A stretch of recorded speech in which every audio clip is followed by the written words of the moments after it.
বিশ্ব সংবাদে আপনাদের স্বাগতম। শুরুতেই সংবাদ শিরোনাম, এরপরেই বিস্তারিত। হিজবুল্লাহ ইসরায়েল উত্তেজনা, 7 দেশের নাগরিকদের লেবানন ছাড়ার নির্দেশ। এরপরেই জানাবো সর্বাত্মক যুদ্ধ হবে, ইরানকে কড়া হুঁশিয়ারি ইসরায়েলের পররাষ্ট্রমন্ত্রীর। জানাবো বাইডেনের ঘরে বাইরে বিপদ, সরে দাঁড়ানোর পরামর্শ। পরেই থাকবে কিয়ামত নামিয়ে আনার মতো অস্ত্র ইসরায়েলের কাছে আছে বলছে ইয়ারকাটস।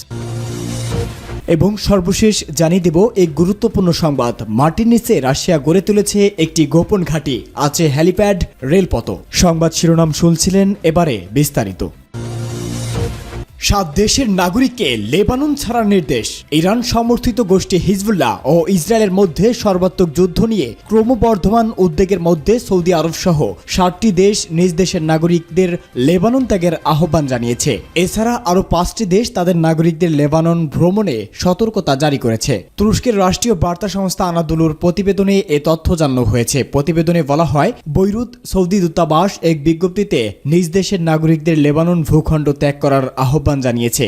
একই সঙ্গে জরুরি যে কোনো পরিস্থিতিতে দূতাবাসের সঙ্গে যোগাযোগ রাখার নির্দেশ দিয়েছে। প্রতিবেদনে বলা হয়, সৌদি ছাড়াও কানাডা, অস্ট্রেলিয়া, জার্মান, নেদারল্যান্ডস, উত্তর মিসোডোনিয়া ও কুয়েত সরকার পৃথক বিবৃতিতে অবিলম্বে লেবানন থেকে দেশটির নাগরিকদের ছেড়ে যাওয়ার নির্দেশ দিয়েছেন।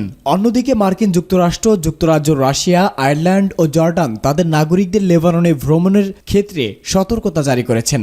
গাজায় হামলা শুরু থেকেই প্রতিবাদ হিসেবে ইসরায়েলি সীমান্তবর্তী অঞ্চলগুলোই রকেট ও ড্রোন হামলা চালাচ্ছে হিজবুল্লাহ। ইরান সমর্থিত ওই সশস্ত্র গোষ্ঠীকে প্রতিরোধ লেবাননেও পাল্টা হামলা চালাচ্ছে ইসরায়েল। গত অক্টোবর থেকে এ পর্যন্ত 350 হিজবুল্লাহ সদস্য নিহত হয়েছে। হিজবুল্লাহর হামলা ঠেকাতে লেবানন সীমান্তে সেনা সরিয়ে নিয়ে যাচ্ছে হিজবুল্লাহ। এই অবস্থায় ইরানের জাতিসংঘের মিশন হুমকি দেয়, যদি লেবাননে হামলা চালাতে থাকে তাহলে ইসরায়েলকে ধ্বংসের যুদ্ধ শুরু হবে। ইরান সতর্ক করে বলেছেন, লেবাননে হামলা হলে ইরানের সব প্রতিরোধ বাহিনী ও মিত্ররা ইসরায়েলকে মোকাবেলা করবে। ইরানের হুমকি পাল্টা জবাবে শনিবার ইসরায়েলের পররাষ্ট্রমন্ত্রী, ইসরায়েল যে ধ্বংসের হুমকি দিচ্ছে সে সরকারই ধ্বংস হবে, ধ্বংসাত্মক যুদ্ধ হবে, ইরানকে কড়া হুঁশিয়ারি ইসরায়েলের পররাষ্ট্রমন্ত্রীর। ইসরায়েলের পররাষ্ট্রমন্ত্রী জানিয়েছেন, লেবাননে হামলা হলে ইরানে ধ্বংসাত্মক যুদ্ধ শুরু হবে, মুছে ফেলা হবে ইরানকে। তিনি আরও বলেন, যে শাসন ধ্বংসের কথা বলে, অন্য দেশকে শেষ করে ফেলার হুমকি দেয়, সেই দেশই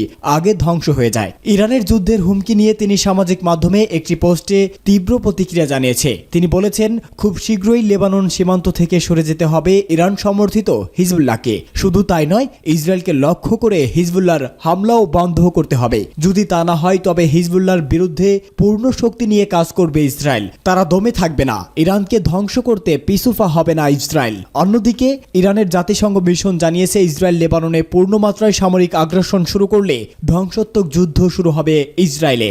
ইসরায়েলি বাহিনীর সামরিক আগ্রাসন তারা মেনে নেবে না। পাল্টাপাল্টি হুমকিতে উত্তপ্ত হয়ে উঠছে মধ্যপ্রাচ্যের আকাশ বাতাস। অন্যদিকে লেবানন ভ্রমণে সতর্কতা জারি করছে বিশ্বের বিভিন্ন দেশগুলো। বাইডেনের ঘরে বাইরে বিপদ, সরে দাঁড়ানোর পরামর্শ। সাবেক মার্কিন প্রেসিডেন্ট ডোনাল্ড ট্রাম্পের সঙ্গে মাত্র একটি বিতর্কই বিপাকে পড়েছেন মার্কিন প্রেসিডেন্ট জো বাইডেন। বিরোধী শিবির তো বটেই, দলীয় সমর্থকদের কাছ থেকেও মিলছে বিরূপ মন্তব্য।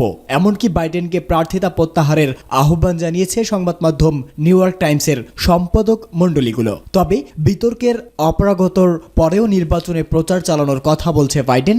এখনই হাল ছাড়তে রাজি নন তিনি। বিতর্কের পর বাইডেন বলছে, এর পরেও ট্রাম্প পরাজয় হবে তার কাছে।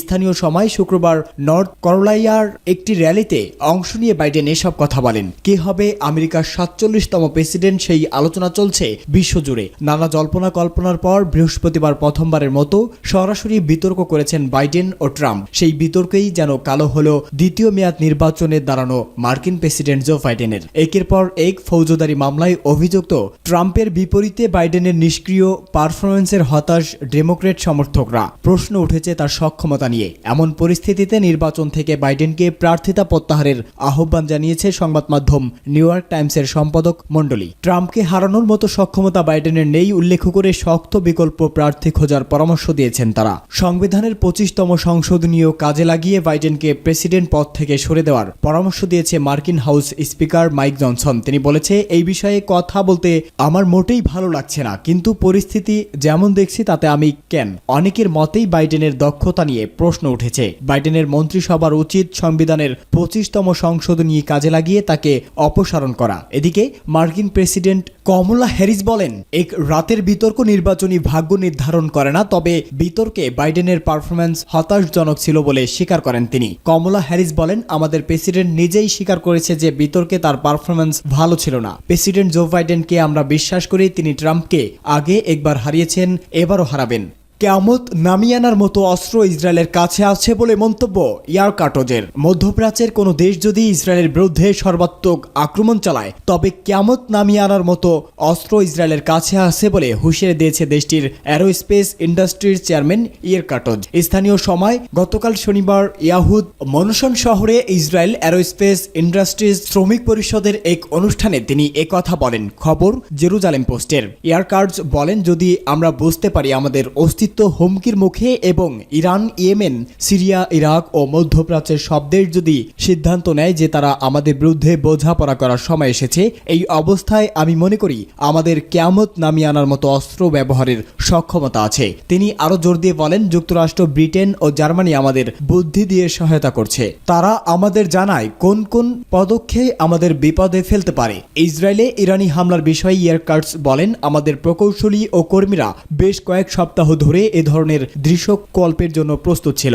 ঘটনার দিন গতকাল শনিবার যখন আমাদের জানানো হয় যে ইরান হামলা চালিয়েছে, তখন আমাদের কর্মীদের একটি বড় অংশ ঘুমন্ত অবস্থায় ছিল। তারপরও আমরা একটি স্বাভাবিক সকাল দেখতে পেয়েছি এবং এটি আমাদের মহাকাশ শিল্পেরই অবদান। এদিকে গত বছরের 7 অক্টোবরের পর থেকে এ পর্যন্ত যুক্তরাষ্ট্র কমপক্ষে 2000 পাউন্ডের 14,000 MK-84 বোমা, 500 পাউন্ডের 6,500 বোমা, এয়ার টু গ্রাউন্ড ক্ষেপণাস্ত্র 3000 ও 1000 বাংকার বিধ্বংসী বোমা ইসরায়েলে পাঠিয়েছে। এছাড়া 2600টি ছোট হাত বোমা সহ আরও কিছু গোলাবারুদ সরবরাহ করেছে ইসরায়েল।